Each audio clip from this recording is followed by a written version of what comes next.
Hi guys, welcome back to Growing 101.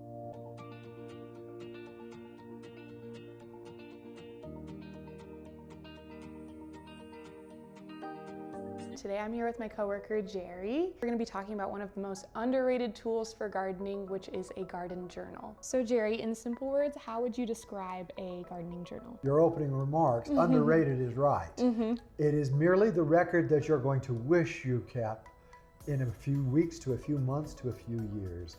It's where you write down things that you do in the garden or thinking about in the garden, or save things that are related to the garden, plans, all kinds of good things. So if someone wanted to go beyond the basics, what else could they track in their journal?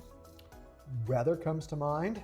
I know a lot of people, I should keep track of last planting date or a planned planting date, last frost, first frost coming up in the fall. Another one is fertilizers. When did you put that fertilizer on? You think you're going to remember. Was that 4 weeks ago or 5? Is it time for one at 6 weeks? I know people who carefully measure all of their produce and get that back cataloged against the variety and how long it took for their first crop to show up, days to maturity, so to speak.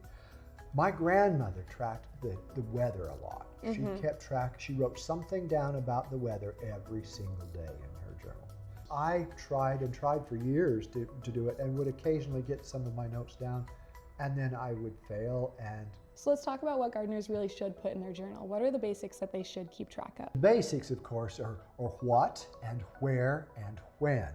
If we look, I brought my journal in here so you can kind of take a look. You'll notice that most of my pages are dated, and I often am recording what I am planting. That's the first step, and often the most important. Well, other than planning, but there are plans too. When you did it, and in many instances I will also keep lot numbers. You will think when you are planting this that you're going to remember this in 2 weeks, and in 3 weeks or next month or next year, you will not.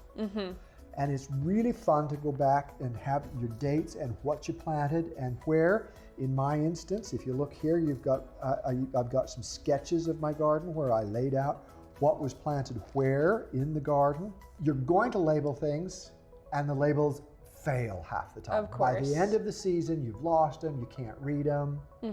Having a chart as a backup is a great idea. Ideas or thoughts about what you're going to do for this coming year. My January garden is my biggest garden.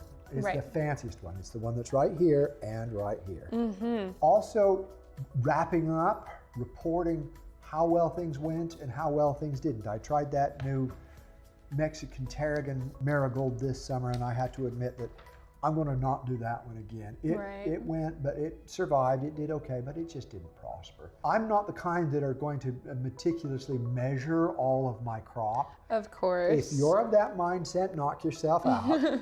But I'm just really trying to keep it in my mind so that next year when I'm laying them out, or just next month starting for this year, I'll go back, I'll read through this, I'll know what I planted where. You say that you think you're going to remember, but trust me, you won't. So really keeping track of what worked and what didn't work, and where and when. Exactly. Go-to is a notebook, is paper, is handwritten it out. But I've even tried online digital garden ledgers. And some of the advantages there is you can set up a diagram that you can fill in easily, and you don't have to worry about this paper gets wet, the ink smears, you can't read it, the cat chews it up. I come back to paper.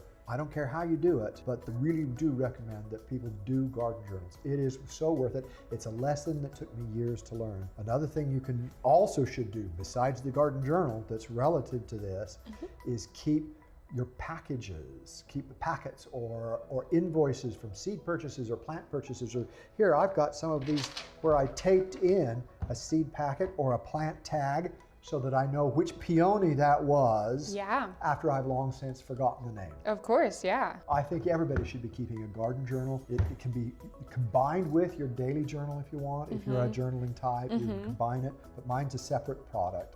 And it just relates to the garden and what I'm doing along that line. Well, thank you, Jerry. Guys, I think that was a very dense overview of the basics of garden journaling. Thank you so much for watching. And if you have not already been journaling, I suggest you start a garden journal of your own. You will thank yourself someday. Make sure you guys are subscribed to the channel and like this video. If you've tried garden journaling before, drop in the comments good tips and tricks to journaling and what keeps you on track.